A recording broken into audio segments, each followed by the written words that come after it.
Hello and welcome to the Lincolnshire Life website, and this is a new dimension for us that we're able to communicate with you through this video cast. It's a first for us, so I do hope you're going to enjoy it. The idea behind it is that we show you how Lincolnshire Life is put together. This idea was prompted by a feature we've got in this month's magazine, January's magazine, about the new artist in residence at Belvoir Castle. And an offshoot of that was that we were offered by Joe Caneen to produce a video to accompany this, and we thought, well, that's great, we can explain the feature, but also you might like to see and meet some of the people here who put Lincolnshire Life together. My name is Caroline Bingham. I'm actually the Chief Executive of County Life Limited, the company that produces Lincolnshire Life. And my role here is to source ideas for stories, to write some of those stories, but also commission contributors to produce material and photographers to go out and capture images for us. And then I get all of this information together, and our studio, which is based here at Lincoln as well, we have 5 designers working in there. They put the pages together as you finally see them when the magazine is printed. This feature came in by email, actually. We're so lucky we live in a county that has subjects of endless fascination for us, and we hope for you as well. And email is just one of the ways in which we receive ideas for features. It could be one of our contributors comes up with an idea. We maybe get a press release sent in that we like the idea of. Alternatively, sometimes I've just been at parties and dinner parties and I've been speaking to people, and what they're doing is so interesting. We pick it up as a feature idea to share with you. As I say, this particular feature came in by email. Obviously, our first step was to arrange an interview and actually go out to see Laurie in her studio out at Woolsthorpe. And I took along with us a young lady called Carly Shooksmith, who's been working here as an intern. Carly is an architecture graduate who would really like to work within publishing and within the historic house setting. So I thought this was a perfect opportunity to take Carly out as well to see how we put features together. And you've just been appointed the new artist in residence for Belvoir Castle. Could you tell us a little bit about that? Yeah. It just occurred to me back in April that I should I wanted to create a sculpture park or a sculpture trail somewhere. And if you don't have tons of land of your own or tons of money of your own to do that, just go and buy 20 acres somewhere and do it. I just thought I'd better approach people who were landowners, yeah, and who might have an interest in, I don't know, creating a buzz around their estate or their place. So I called up the National Trust and I called up the Historic Houses Association and ended up calling a bunch of different historic houses in this area. I was interested in coming near Lincoln, okay, because I had been offered a place on the MRes course to do a PhD. And so I called up various houses and offered to Belvoir Castle, you know, free consulting on the subject of Sculpture Park, and Her Grace the Duchess of Rutland. Basically, we agreed that being artist in residence was a good way forward on that. Yeah, and Sculpture Park is something you've done before in Montana, where you previously lived. So I initiated a sculpture trail there by creating one sculpture in one area, which is meant to be the first of many around a whole sort of area. Much bigger than this one, I must say. Here it's going to be a 2-mile loop. Over there it's more like a 200-mile, you know, sort of trail. So here in the UK, I was thinking, my vision is to offer an opportunity to lots of young people, or older people if they're students. I mean, you know, to tell you the truth, there's no sort of discrimination, yeah, against anybody. It's like anybody who wants to apply can apply, pretty much, to create works made from old stuff, right, and raw stuff, right? So basically a sustainable sculpture trail. And the sculptures don't have to last for more than a year, because they can get skipped again at the end, right? Yeah. But each time it's an opportunity for someone to, if they've never made a sculpture outdoors or a large sculpture, to be mentored by somebody who already has done that type of stuff. Yeah. I remember when I first made my first sculpture, I would have wished somebody could have held my hand a little bit, you know, to make it. Yeah. So here there's an opportunity for these people to come here to Belvoir, to Lincolnshire, and to create a big work made from recycled or reclaimed materials, which is sustainable, which is green, which is gets them thinking, instead of making sculptures with materials that are maybe, you know, detrimental to our planet, to make stuff with stuff. Yeah, I suppose it's completely different to doing a bust, because these sculptures are going to be outside for the whole year. Completely different. Yeah, it's a totally different kettle of fish. I mean, a bust is a small contained thing. You know, you have it's a small object, even if it's a person's head. It's larger. This was a little beagle, a little beagle's bust, but basically, you know, which I'm still kind of working on. It's not quite finished.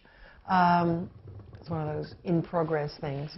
But yeah, no, doing large scale things. Can you imagine, like, if, for example, if you were doing it with bottles, or if you were doing it with disused furniture, or tires that are either not good to begin with, not well properly made, or that have been used and broken. I've seen the most amazing artwork that you can create using old materials and creating a new shape with them, giving new life to them. It's pretty amazing.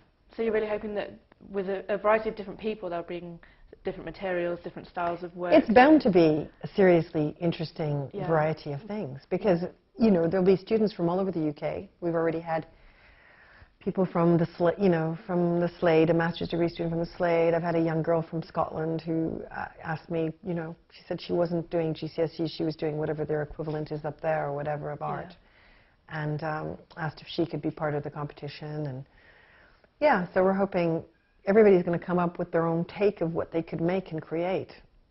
The trail is going to extend from the Dirty Duck, which is a pub. It's actually also called the Rutland Arms. So it's called the Rutland Arms and the Dirty Duck.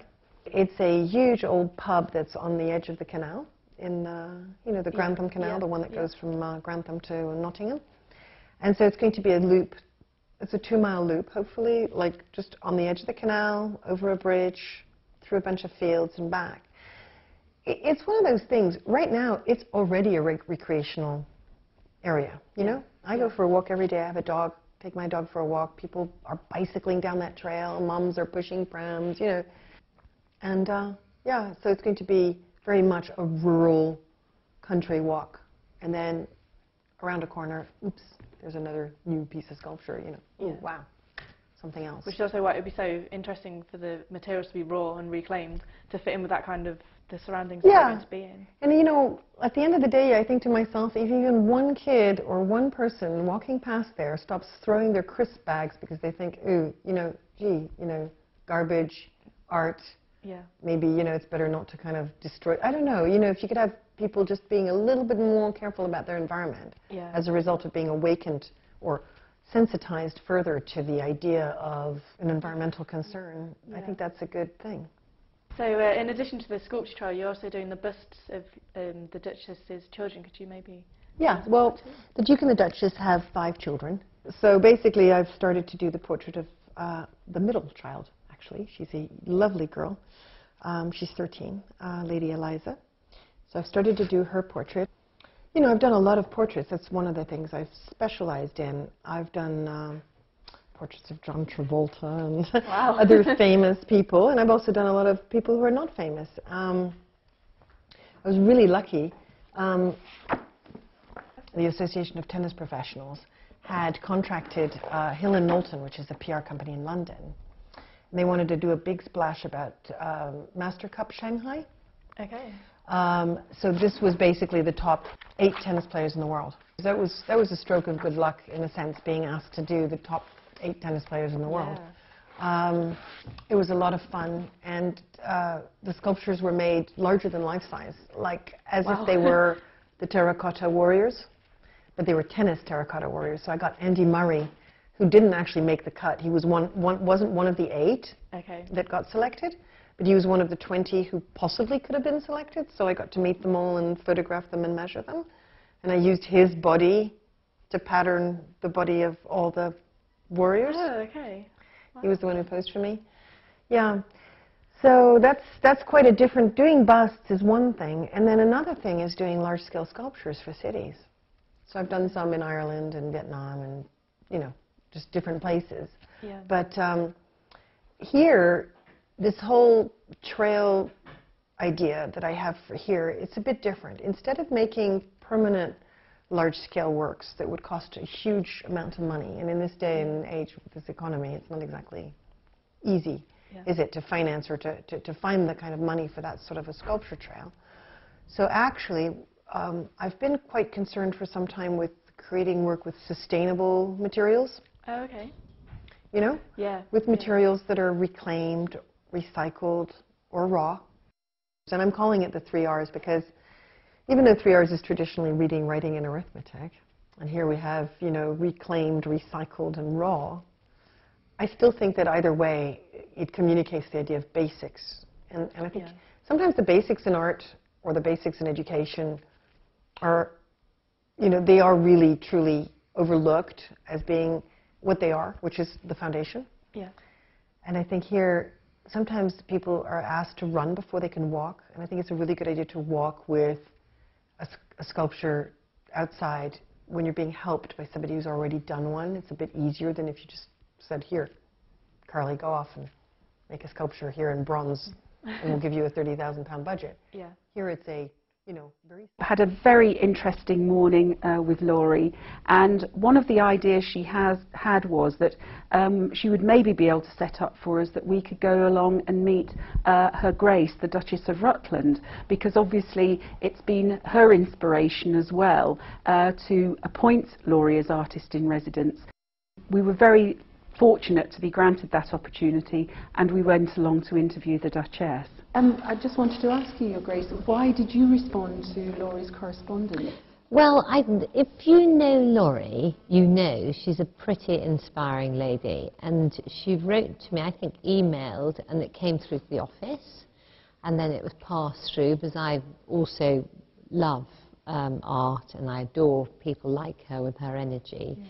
And I think she went to look at various estates in the area, and we just kind of hit it off. And I thought, what a wonderful project to be able to facilitate something like this. And the magic of living in these great landed estates with all these properties is that you can partner up with people and help things happen. Yes, and it takes someone with that sort of drive to make it happen, doesn't it? Yes, and I think there's probably, I'm very busy with a full-on life, and someone that can run with it and has the drive and enthusiasm to really make it happen. And I think I saw that in Laurie, that she wasn't going to need me spoon-feeding her. She will take the reins and make it happen. Yes. And from your point of view, it's a unique opportunity for this generation to make a lasting legacy for the estate. What do you hope that legacy will be? Well, I think another thing that, again, has evolved since I've lived here, which is 10 years now in the castle, is that it's a great privilege to be living in this heritage and being custodians of this history. And the other thing that is very, very important to me is that we had the opportunity of leaving behind a community that surrounds our home, that we re-engage with, we reinvest in the different ways to possibly the past. But what we can do is we can partner with the best in the world. And I think what we've been able to do with Laurie is partner with one of the best sculptresses in the world. Obviously, once all of those elements are brought together, I always compare putting the magazine together to doing a jigsaw puzzle. Not a hugely complicated jigsaw puzzle every month, but one that we want you to identify with, so that when you pick up a copy of Lincolnshire Life, you feel familiar with it, you know where to find regular information like what's on sections, dining out reviews, or it might be our fashion features, but equally there'll be new, interesting features, as I say, to tell you about this diverse county that is Lincolnshire, that we love so much, and we hope you feel inspired to go out and see more of as well. Well, thank you very much indeed for looking at our first video cast. As I say, it's quite a historic moment for us here to move into this animated version and animated accompaniment to the magazine. Hope you've enjoyed it very much. We've really enjoyed working on it and producing this for you. And I hope it won't be the last. We're hoping it'll be the first of many that will really add an extra dimension to how you appreciate the magazine and how we deliver stories about Lincolnshire to you. Thank you very much indeed.